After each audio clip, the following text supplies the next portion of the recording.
Hi, I'm Jessica, Hi, I'm Jill, and welcome to She Manifested, the podcast. And if you like to read, And if you like to manifest, then you're in the right place.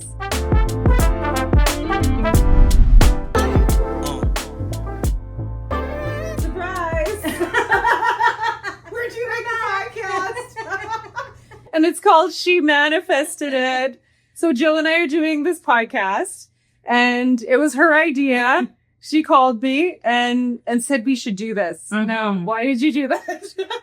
okay. But what I do want to say is I almost didn't call you because I know that you had just ended your confidence and communication podcast. Right. And you had just ended the radio show. And I had the phone and I was like, do I call her? Do I text her? Do I ask her? I'm about to just like put this all on her one more time. But where it came from was when you sent me a video, you asked me to watch Neville Goddard. And he said, me and my friend, we watched these videos and we didn't even realize that we were doing it at the same time. And so you need to watch this video. So it was in the evening. I was making supper. It was like around 5 o'clock. I was making supper and I was listening to that video. And then, so while I was listening to it, I just had this clear message. I call them downloads. Yeah. And it was, you and Jessica need to do a podcast together. And it was, a video podcast. And you guys need to talk about your journey and how did you get to where you are? What are the steps that you took? What are the tools that you use? All of those things. So that's when I started thinking about, well, first of all, I have to ask you if you want to do this. I can't just assume that you want to do this. And then I asked myself, well, what are the steps that I took? And then I realized it was the books. It was really the books that kind of kickstarted things off for me. Yeah. And it was the books that gave me, the knowledge and the tools and all that stuff along the way. So like, okay, well, maybe Jessica and I need to revisit all of our favorite books, all of our old books, because we talk about it all the time. I talk about it all the time. Right? And when we're always sharing our books, but now it's a lot of audiobooks, right? Yeah. Yeah, we send audiobooks back and forth. We listen to audiobooks all the time. So there hasn't been a lot of, for me personally, lately, there hasn't been a lot of like reading books. Physical books. Whereas I used to read physical books all the time. Like there was never a time that you did not see a book near me. Mm-hmm. Like I'm no word of a lie. You open a drawer in my kitchen, you would see a book. Yeah. Because I wanted to make sure like, well, what if I'm cooking and what if I'm doing something and then I need my book and I need a book. I love that. Yeah, I remember when you did message me about the podcast. Mm-hmm. I was definitely hesitant, but the concept about the books, that's what really got me because I have also contributed a lot of my journey and everything that I've learned to books. Right. And I have always tried to read physical books. I'm also in the audiobooks, and sometimes I like foregoing like 2 paper books and 2 audiobooks and podcasts and everything else and Neville Goddard and, and everybody else. So that's what really got me because I thought, okay, yeah, I knew you were excited about it. And I know that the idea was going to get us reading. Right. And that's what you really said. Yes. We're reading the paper book, the physical book. Yes. Yeah. And it was the act of reading because then we would be able to hold ourselves accountable to reading a book. Yeah. And it would be contributing to our own personal growth. Mm-hmm. And it would also be contributing to, others. And then building community around it. Mm-hmm. It's like a digital book club. Yeah. So we can create a community where others are reading the book at the same time and we have all these discoveries and then we can come together through chat or through a Facebook page or Facebook and do that. Yeah. So why do you think books, like how and why are books such a part of your journey? Like really, what's the importance of a physical book? That's a good question. I think with a physical book, it's like you kind of get like a double shot, like, because you're seeing the words. So you're synthesizing and analyzing the words at the same time.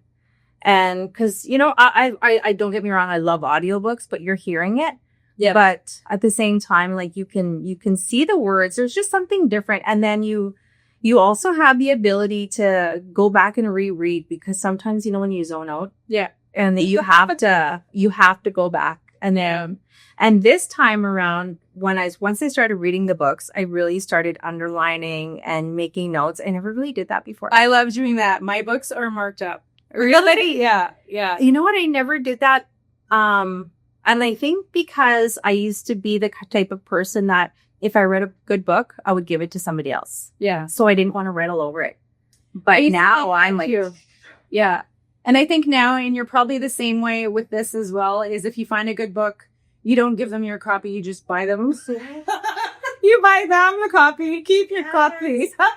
Yeah, it's true. Yeah. Yeah. I remember one time hearing someone say the value of a book is so powerful because no one ever throws away a book. And that's something that really got me, because I was like, wow, like how many times I've moved my house or just done anything. And I was like, it's so true. Even though I've had books that I didn't want, I either kept them or I, eventually made it to a thrift store or donated it somewhere. Yeah. But no one throws away a book. Yeah. And growing up, my mom read a tiny bit. Like it was mostly like Stephen King kind of books. But I didn't see a lot of like self-development or self-help books. And when I started to see those around people's houses, and even when I started collecting my own, it made me feel rich. I like to have books. To have books. Yeah. Especially books that I'm like, wow, like this book changed my life. And I say that all the time. This changed my life. Because I believe that our lives are really changed over and over and over, right? It's like compound. It's like a little bit here, a little bit there, a little bit there. That's how you change your life. Yeah. Do you remember the first book that you felt did that for you?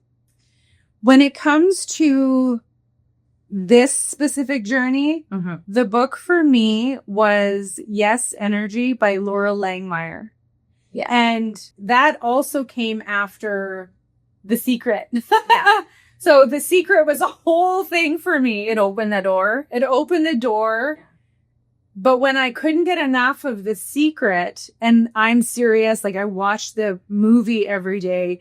I got the books, I got the audio, there was a calendar, there was this and that. I had everything because I was like, I know more, I need more. And then I decided to watch The Secret movie. And when they had people that would come on and talk about their experience of The Secret, I would pause it and I would write down their names and their programs. And that's where I found Laura Langmeyer. She was the first one that I happened to look up. Wow. And I bought one of her books and I was just like, a lot of it for me was I already do this, but now here, like it's structure and it's like the next step. And it was like one step after the other. So that was my first book after like the big discovery of The Secret. Nice. Yours. It was Louise Hay, You Can Heal Your Life. And that was my first introduction to affirmations. Ooh. Yeah. And I don't know how I stumbled upon it. I honestly don't remember how I stumbled upon it. This is like a just kind of off the wall random story. But I remember it was just coming into the whole world of self-development books and stuff. And I was heading out the door and I saw 50 Cent on TV. And then I was like, oh, hey, I'm going to watch this. While I'm putting my shoes on, I had to go teach an evening course. And then because I like 50 Cent. And then, so I'm watching it. And then all of a sudden he's talking about all of these things that he believes in and these mantras that he practices and all kinds of things like that. And I'm like, he thinks just like me. And it was so strange to me because nobody around me, thought like me. I had nobody to talk to. Nobody thought like me. And then all of a sudden I'm seeing this rapper who he's like nowhere near me, but in my mind, he's a real person. And he was talking about these things and he's different. So, and then he started talking about the books that he reads, and it was Deepak Chopra. And so I'm like what you did. I'm writing these down.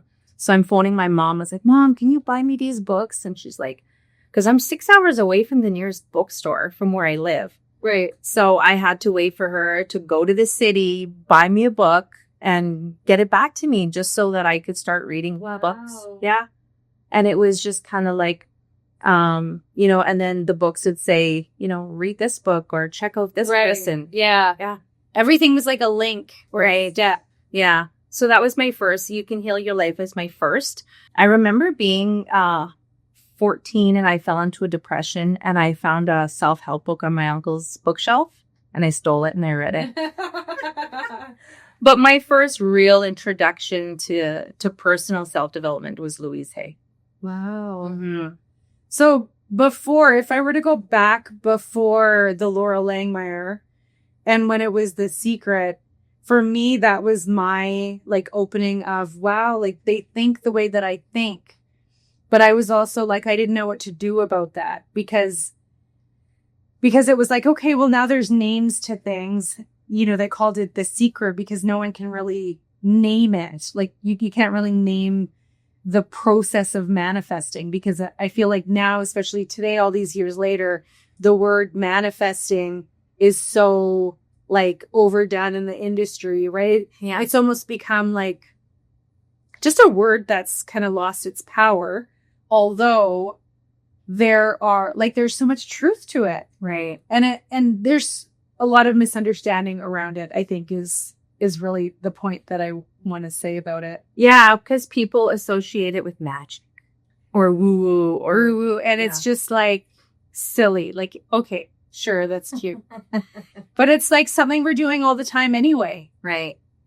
And that might be an interesting thing is like, how would you describe manifesting in your words?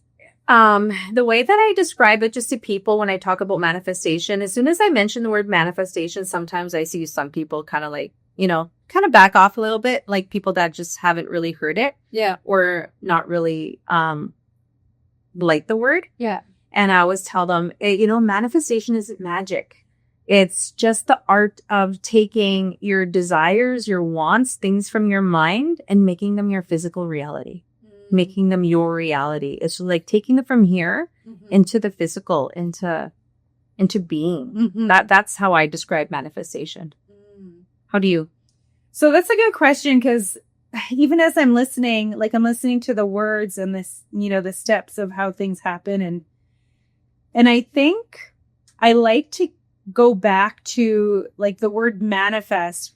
I think, I mean, I could look this up, but manifest really means to become, right? Like it just manifests. Like, how did it manifest? Like sometimes you'll hear it in a language that's not so much in a spiritual or self-development area, but it's just like, well, this is how it manifested. Like, you know, in science, this is how it became.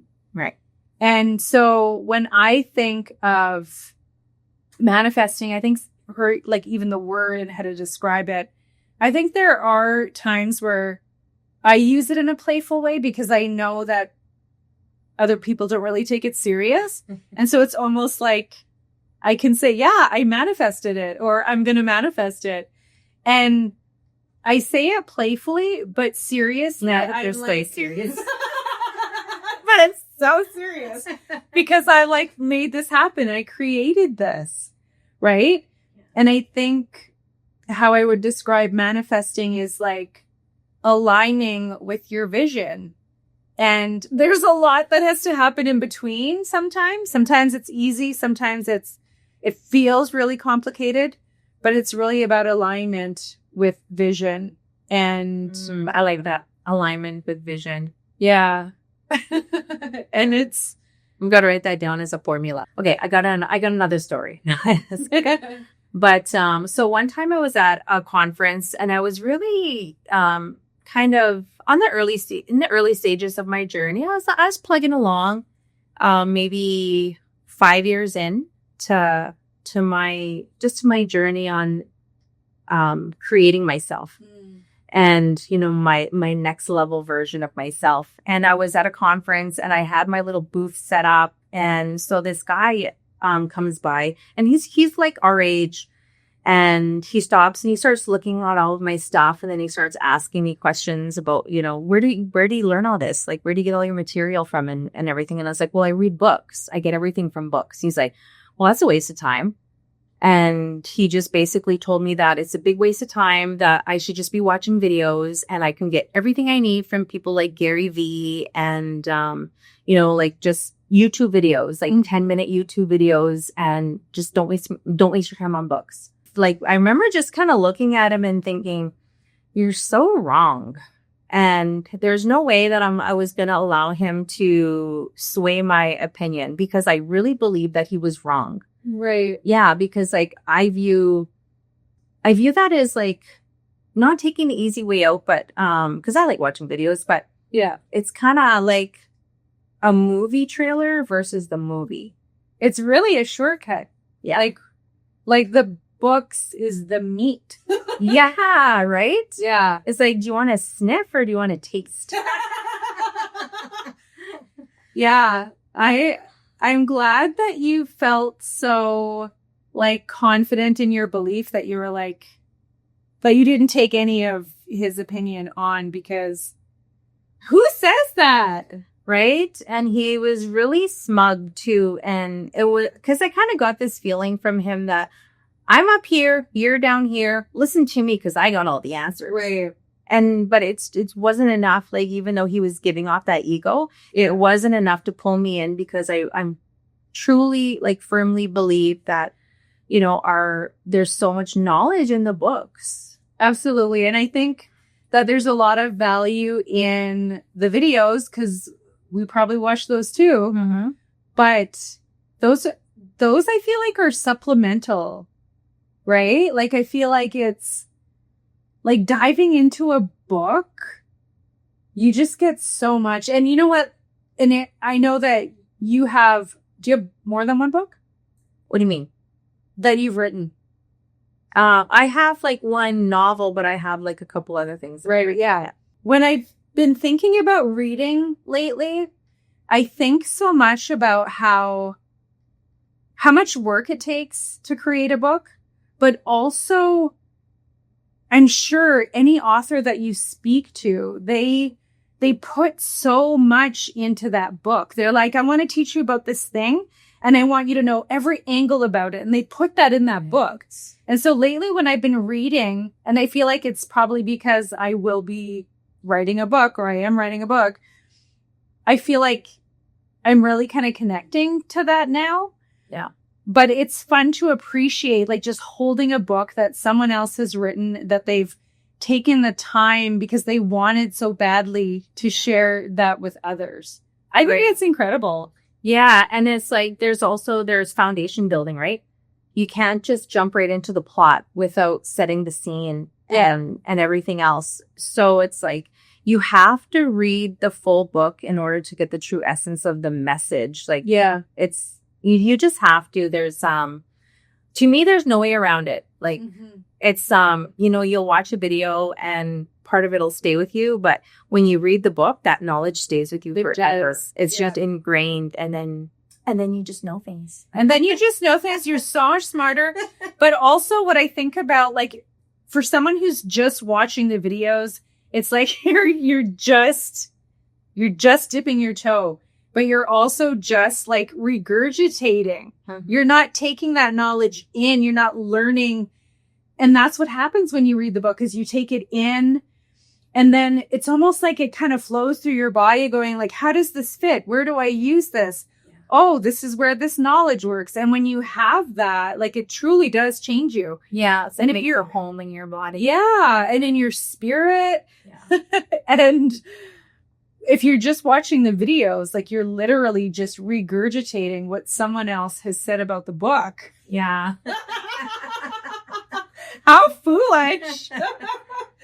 Has a book ever found you? Ooh, that's a good question, because I know you have stories. I do have, like, I have two that I can share. You know what? I'm not really sure What I will say about that is sometimes I'll sort of be pondering a question, something that maybe I've said it out loud, maybe I haven't even said it out loud. And then all of a sudden I'll just start reading a book, or I'll find a book, or even if it's an audiobook, and then I'll go, oh, wow, I was just wondering about It answers your question. Yeah. Yeah. So yeah. So that's how it's coming to me. How have books come to you? The one story that I'm thinking of in my mind is when there was this book that I wanted, and I can't remember the name. I just know it was a pink book, Simple Abundance. It was called Simple Abundance, and I wanted it, and because I'd been hearing about it, so I looked it up on Amazon, and it was like $45 or something, and I was like, oh, that's too expensive. I don't want to order that book because like to me it was too expensive. So I put it in my cart and went out of life, and then and I kept thinking about that book. It kept on coming into my radar. And then I went for a walk one day, and I was going, like I was exercising. And then they had these little, those little free libaries. Yeah, little walks. Yeah. And I opened it up and there it was. Really? Yes. It was like right there. And I was all right, like, book. Thank you. Wow. I love that. And then, so after that, it was everywhere. Like everywhere, every time I went to a thrift store, it was there. Wow. Yeah, for like $5. So I probably have about 5. You sent me one. Yes, that's the other way that books find me, is that Jill mails them to me. I'll just randomly get a package in the mail. What is this? Yeah, I sent you that one too, right? Because I get them all the time now. My favorite place to find books is at Value Village or Salvation Army. I do love looking at thrift stores for books. Yeah, that's I love doing that. That's like one of my hobbies. I want to do that now. But that's one of my hobbies is I go to Value Village or I go to thrift stores and I just buy books. I love buying books there. And then I always buy, like every time I see Simple Abundance, I'll buy it. I have a couple of The Secret. I'll buy that and I'll send it off to people. And You're a Badass by Jen Sincero. Mm-hmm. If I see that one, I'll buy it and I'll send it to people. That's was on my list. So we're going to make a whole book list. Mm-hmm. And even just doing that has been so fun. Yeah. Because there's so many. Like I was redoing our book list last night that we made on the plane. And it was so long. I was like, oh my goodness, we're gonna need to do this podcast for a couple of years in order to get through this list. But and just what I really want to do is I would like us to pick, some classics, some books that we really feel that people need to read, like everybody needs to read. Yeah. But also some books that really helped us, like personal gems, personal favorites. And I'm excited about like rereading some of the books and also reading the books that I haven't read that I've been wanting to read. Like I have books that have been sitting on my bookshelf for years that I've been wanting to read, but I've been so consumed with technology that I've kind of let my books, That's the tough one. Like you have to be so intentional about reading. Yeah. Like sometimes I will see people, whether it's, if you're traveling, you're at the airport or on a plane or just somewhere in a coffee shop. Like I really admire when I find someone who's like just a constant reader. Like it's so inspiring. Yeah. And let's talk about that. Because I had a really hard time getting into the reading. Yes. Did we talk about that yet? No. Okay. I had a really hard time getting into the reading, and I used to be an avid reader. Like I said, there was books everywhere in my house, and right now, like for the longest time, there's been a stack of books on my nightstand of books that I've been wanting to read. Mm-hmm. But lately, I haven't been picking them up because I just pick up my phone. And I will spend hours before bed scrolling. So easy. Yes. It's so easy because our brains, like, we're also tired. Like, you have a family at home, you're running your business full time, and we're constantly making decisions, worrying about life. Like, we're constantly during the day, our brains are so busy. So to me, it makes sense why, because there's some nights I had to totally do that too. I'm like, wow, I just totally disassociated for like 2.5 hours. Yeah. And then, but now that we're making this conscious effort to read books, I really realized how bad it got because I had a really hard time reading. I was like, so I'd read my book. I'd get a couple pages and then I'd put it down and I'd pick up my phone. And then I'm like, oh, stop it. What are you doing? Right. Read my book, put it, and then pick up my phone. And I kept doing that. Yeah. And it was just like my brain needed that stimulation. And I was like, okay, what am I going to do? So then I turned on binaural beats. So I've been doing binaural beats. I hope I'm saying it right. Binaural, I don't know. But I chose those. I also did like some 369 frequency. And I would have that playing in the background while I read my book, or I would put my earphones on and have the sound as I read. And oh my God, that just helped me so much. Oh, good. It did. It really, really helped me focus. It helped me to get, lost in the words and it kind of gave me that fix, I guess, that I needed to have that my device work with me. And it was like, it was a whole like mind fuck. I'm not even kidding. And I'm not even kidding. Are you reading in your bed? Yeah. Okay. Yeah. I'm reading in bed. Okay. And on the couch too, when I'm having my coffee. Yeah. Yeah. In the mornings. Okay. So is that when you chose to read? Is you reading in the mornings or both other time as well? Okay. Both, because I'm just like, because now I'm realizing like, any time that I don't need to be mindlessly scrolling on my phone, then I don't need to be. Yeah. Like I just don't like I don't want to anymore because I didn't realize it was consuming my time, and all of my books that are sitting on my shelf were just being neglected. And that is like a wealth of information that is sitting there on my bookshelf. Yeah. I know, it's amazing. Yeah. So, I think I've been pretty diligent with reading. So I've been reading like physical books consistently, but not as much as I want to. So, but I'm still always listening to audiobooks, especially if I'm driving or if I'm doing something. Same, audiobooks. Yeah. But I do love a physical book. So I would say now, because I've been focusing more on reading, I'm trying to read like 5 nights a week. And so for the past probably few years, I probably read on and off anywhere from like 2 to 4 nights a week. And I try to do the morning reading, especially on days if I'm not working, because I really do like that. And one of the things that I do to get myself into like the focus is EFT tapping. And I just get so excited to read. So that's what I've been doing. I've been doing it like pretty consistently, more consistently lately. And I'm really excited about it. So another thing too that I like to do is I read the physical book and then I also listen to the audiobook at the same time. So when I'm driving, I'm listening to the audiobook and then I'll be like, okay, what chapter is this or where am I? And then I go back to the book and I'll read it over because I love the compound. And I have literally sat on my bed, listened to the audio and read the book so that the audio is reading to me.